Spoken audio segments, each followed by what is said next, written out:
Sen duch kelgan eng kuchli himoyachi kim? Aytishim mumkin, Ashley Cole. O'ylashimcha, Messini qo'riqlash o'sha kuni judayam zo'r edi.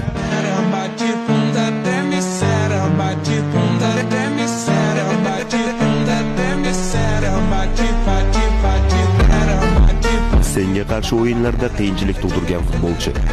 Bu Messi.